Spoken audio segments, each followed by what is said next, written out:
आपके साथ विभा उपाध्याय। बुलेटिन की शुरुआत इस वक्त बड़ी खबर के साथ मसौढ़ी अंचल का अजीबोगरीब कारनामा देखने को मिला है, जहां पर डॉग बाबू के नाम से निवास प्रमाण पत्र बना दिया गया। मसौढ़ी अंचल का ये कारनामा इस वक्त सामने आया है, जिसमें डॉग बाबू नाम से निवास प्रमाण पत्र बनाया गया है और निवास प्रमाण पत्र को हालांकि अब जो जानकारी सामने आ रहा है उसमें रद्द कर दिया गया है। आवेदक कंप्यूटर ऑपरेटर पर इस बाबत केस दर्ज किए गए हैं।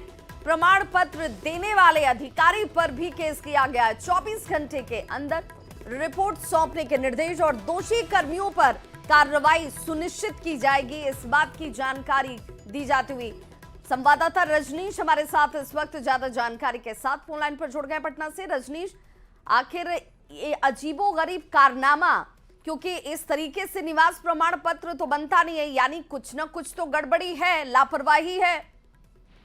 बिल्कुल, देखिए एसआईआर के दौरान जो है इस प्रकार की गड़बड़ी जो है लगातार सामने आ रही है और पटना जिले का ये मामला है। मसौढ़ी प्रखंड में जिस प्रकार से आवासीय प्रमाण पत्र बनाने के बाद ये खुलासा हुआ है कि आवासीय प्रमाण पत्र कुत्ते का बना दिया गया है, जिसमें लिखा भी हुआ है डॉग बाबू। और इसको लेकर जैसे ही ये खबर मीडिया में आई है, पटना डीएम त्यागराजन ने तुरंत संज्ञान लिया है और जो निवास प्रमाण पत्र जो बना है उसे तत्काल रद्द कर दिया गया है। और रद्द करने के साथ ही जो आवेदक हैं जिन्होंने आवेदन किया था, इसके साथ साथ जो कंप्यूटर ऑपरेटर हैं, प्रमाण पत्र निर्गत करने वाले जो पदाधिकारी हैं, उनके विरुद्ध जो है प्राथमिकी दर्ज कराने का आदेश दे दिया गया है। और अभी जो जानकारी मिल रही है कि केस दर्ज भी हो गया है, यानी एसडीओ मसौढ़ी को अनुमंडल पदाधिकारी को ये पूरे जांच का आदेश दिया गया है।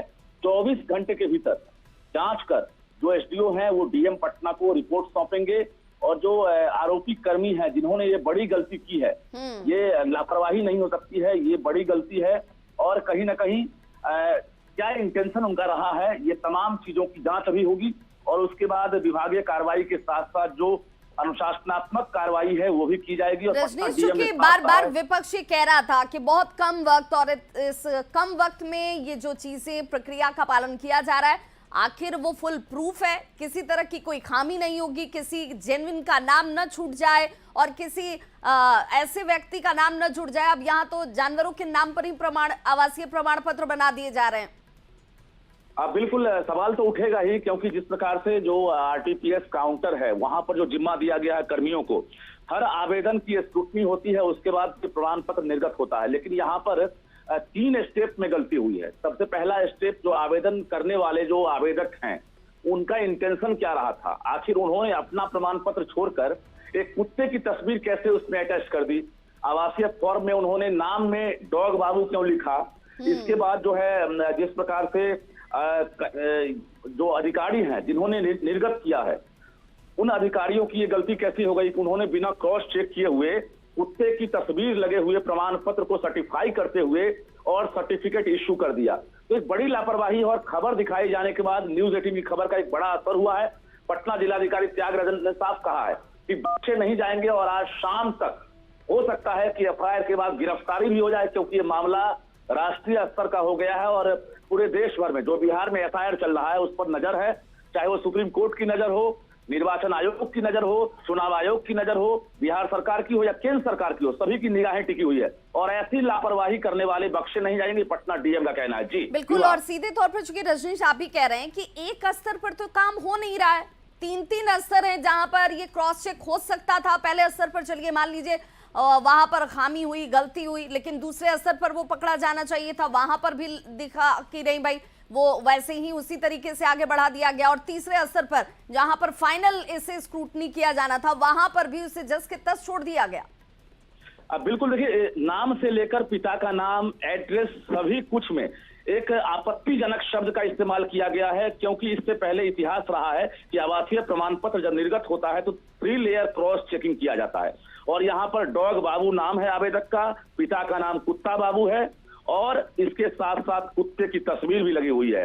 तो निश्चित रूप से ये आरोप नहीं है, बल्कि जो अधिकारी हैं, कर्मचारी हैं, आवेदक हैं, वो दोषी पाए जा रहे हैं और इसके खिलाफ पटना जिलाधिकारी के साथ साथ जिला प्रशासन ने पूरी तरह से एक्शन लेने का प्लान कर लिया है। आज शाम तक गिरफ्तारी भी हो सकती है, क्योंकि ये मामला गंभीर है। और बता दें बिल्कुल, आपको और कि आगे 24 गलती घंटे हो। के अंदर ये रिपोर्ट सामने होगी। कार्रवाई वाली गाज भी गिरेगी इन तमाम स्तरों पर, जिन जिन के स्तर से ये खामी जो है वो देखने को मिली है या लापरवाही कह लीजिए, लेकिन दोषी कर्मियों पर कार्रवाई जरूर होगी, इसे सीधे तौर पर सुनिश्चित कर दिया गया है। बहुत बहुत शुक्रिया रजनीश तमाम जानकारी के लिए। और देखिए, लोकसभा की कार्रवाई दोपहर 2 बजे तक के लिए स्थगित कर दी गई है। तो आज तीसरी बार कार्रवाई को स्थगित करना पड़ा, और सिर्फ इसलिए क्योंकि विपक्ष हो हंगामे से आगे कुछ कर नहीं रहा, कुछ चाहता नहीं। और देखिए, आज तीसरी बार कार्रवाई को हो हंगामे की वजह से दोपहर 2 बजे तक के लिए स्थगित कर दिया गया है। लोकसभा की ये कार्रवाई देखिए, जैसे ही शुरुआत होने के साथ, चूंकि आज ऑपरेशन नूर को लेकर के चर्चा का वक्त 12 बजे से निर्धारित था, लेकिन वो शुरू नहीं हो पाया। लोकसभा की कार्रवाई शुरू होते ही हंगामा जरूर शुरू हो जाता है, जिसकी तैयारी में विपक्ष पहले से बैठा हुआ था। विपक्ष ऑपरेशन सिंदूर पर चर्चा होने दे, बार बार स्पीकर की तरफ से कहा गया कि भाई आप यही तो चाहते थे। फिर आखिर जब चर्चा की शुरुआत, दिन तय किया गया, वक्त तय किया गया, तब फिर इस पर आपत्ति क्या है? लोकसभा की कार्रवाई को इसी हो हंगामे की वजह से एक बार फिर से स्थगित कर दिया गया है। दोपहर 2 बजे तक लोकसभा की कार्यवाही जो है वो तीसरी बार स्थगित की गई है। लोकसभा की इस कार्रवाई की शुरुआत हो हंगामे के साथ, और देखिए तीसरी बार जब स्थगित किया गया तब भी हालात में जरा भी परिवर्तन नहीं हुआ। विपक्ष हो हंगामा ही करता रहा। तस्वीरें इस वक्त आपके टीवी स्क्रीन पर भी हैं, जहां पर देखिए जैसे ही लोकसभा की कार्रवाई की शुरुआत होती है, सबसे बड़ा सवाल ये कि विपक्ष बार बार ऑपरेशन सिंदूर जब से हुआ था तब से लगातार ये कह रहा था कि संसद के दोनों ही सदनों पर इस पर चर्चा होनी चाहिए, इसके लिए वक्त निर्धारित होना चाहिए, सरकार को यहाँ पर जो एक्सप्लेनेशन रखनी चाहिए, अपनी बातों को रखना चाहिए, विपक्ष की बातों को सुनना चाहिए। जब आज इसके लिए वक्त तय किया गया था, तब विपक्ष के इस हो हंगामे का मतलब क्या है? क्या आप सिर्फ और सिर्फ हंगामे वाली सियासत करना चाहते हैं? क्या सिर्फ आपकी मंशा हो हंगामा करके सदन को स्थगित करवा देने की है क्या? ये सवाल इस वक्त उठने शुरू हो गए हैं, क्योंकि एक बार फिर से दोपहर 2 बजे तक के लिए लोकसभा की कार्रवाई को स्थगित कर दिया गया है। स्पीकर ने बार बार कहा कि भाई ऑपरेशन सिंदूर पर चर्चा होने दीजिए। आप यही कह रहे थे कि इस पर चर्चा होनी चाहिए। 16 घंटे की चर्चा इस पर आज दिन भर लोकसभा में। सबसे पहले तो आप ये जान लीजिए कि लोकसभा में ऑपरेशन सिंदूर पर सबसे पहले चर्चा आज से 12 बजे से शुरू हो जानी थी। हालांकि अब दोपहर 2 बजे तक तो इसकी कोई गुंजाइश दिखती नहीं है, क्योंकि 2 बजे तक कार्रवाई स्थगित है। इसके बाद राज्यसभा में कल से इस पर चर्चा 16 घंटे की शुरू होगी, लेकिन आज 16 घंटे की चर्चा होनी थी। लेकिन ऐसे हालात में यह चर्चा हो पाएगी, इसकी संभावना बहुत मुश्किल नजर आती है। चलाने नहीं दिया। स्पीकर के बार बार अनुरोध के बावजूद जो कांग्रेस का रवैया रहा, जिस प्रकार से हमने चिदम्बरम जी का बयान भी देखा कि आज सवाल उठा रहे हैं और आतंकवादियों के साथ खड़े हो रहे हैं कांग्रेस के नेता, ये क्लियरली बताता है कि विपक्ष देश और देशद्रोहियों के बीच में अपना मन नहीं बना पा रहा है।